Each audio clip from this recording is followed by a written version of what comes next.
আসসালামু আলাইকুম। আমি আবারও চলে আসলাম আপনাদের মাঝে আরও একটি নতুন রেসিপি নিয়ে। আজ আমি নিয়ে আসলাম আপনাদের মাঝে কেক পিঠা রেসিপি।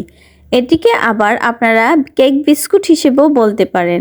এটি কিন্তু দুর্দান্ত লাগে চায়ের সাথে। আর এই নাস্তাটি যে একবার খেয়েছে সে কিন্তু বারবার খাবে, এতটা ক্রিস্পি উপর দিকে আর ভিতর দিকে অনেকটাই সফট। তাহলে চলেন চলে যাই মূল প্রসেসে। এখানে আমি নিয়ে নিয়েছি একটি মিক্সিং বল, তার মধ্যে এখন আমি একটি ডিম দিয়ে দেব। ডিমটি কিন্তু আমি ফ্রিজ থেকে আধা ঘন্টা আগে বের করে রেখে দিয়েছিলাম। আপনাদের ডিম যদি ফ্রিজে থাকে অবশ্যই আধা ঘন্টা আগে বের করে রাখবেন। তারপর দিয়ে দিলাম এখানে 3 থেকে 4 চামচের মতো চিনি। এখন আমি চিনি আর ডিমটাকে ভালো করে ফেটিয়ে নেব, নিয়ে একটা মিশ্রণ তৈরি করে নেব। ভালো করে ফেটাতে হবে যতক্ষণ পর্যন্ত চিনির দানা দানা লাগছে, ততক্ষণ পর্যন্ত কিন্তু আমরা এটাকে ফেটিয়ে নেব। এই তো দেখুন আমার ডিমটা ফাটানো কমপ্লিট। আমি এটা রেখে দেব এক পা। আবারও নিয়ে নিলাম একটি মিক্সিং বল, তার মধ্যে দিয়ে দিলাম 1.5 কাপ আটা, দিয়ে দিলাম 1/2 কাপ সুজি, স্বাদ মতো লবণ, আর দিয়ে দিলাম 1/2 চামচের চেয়ে একটু কম বেকিং সোডা। এখন আমি শুকনো উপকরণ সবগুলোকে ভালো করে একটু মিশিয়ে নেব। এগুলো মিশানো শেষ হলে তারপর আমি এখানে অ্যাড করে দেব 3 থেকে 4 চামচের মতো রান্নার তেল। দিয়ে ভালো করে আবারও মেখে নেব যতক্ষণ পর্যন্ত এটা ভালো করে মাখা হচ্ছে না, ততক্ষণ পর্যন্ত মেখে নেব। যখন বুঝতে পারবো যে এটা চাপ দিলে দলা পাকিয়ে আসছে, তখনই বুঝতে হবে এটা আমাদের পারফেক্টভাবে রেডি হয়ে গিয়েছে। তারপর আমি এখানে অ্যাড করে দেব সেই ডিমের মিশ্রণটা একটু একটু করে।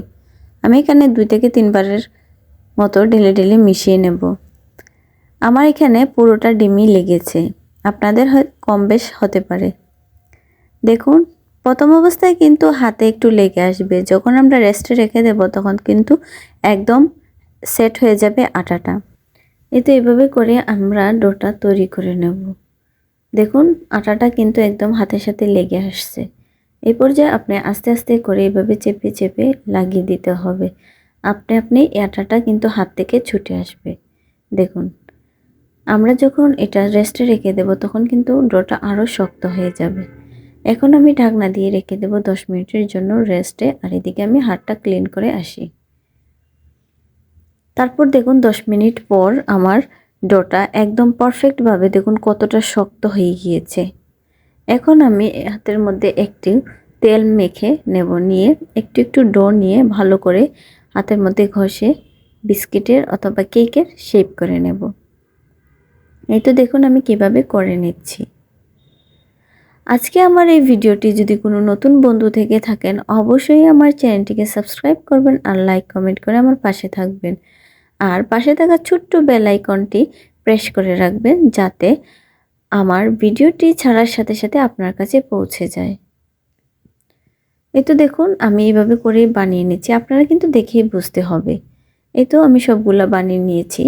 এখন আমি চলে যাব চুলায়। চুলায় আমি আগে থেকে একটি প্যান বসিয়ে রেখেছি তেল দিয়ে। তেলটা কিন্তু আমার অনেকটাই গরম হয়ে আসছে। এই পর্যায়ে কিন্তু তেলটা বেশি গরম থাকা যাবে না, হালকা গরম হতে হবে।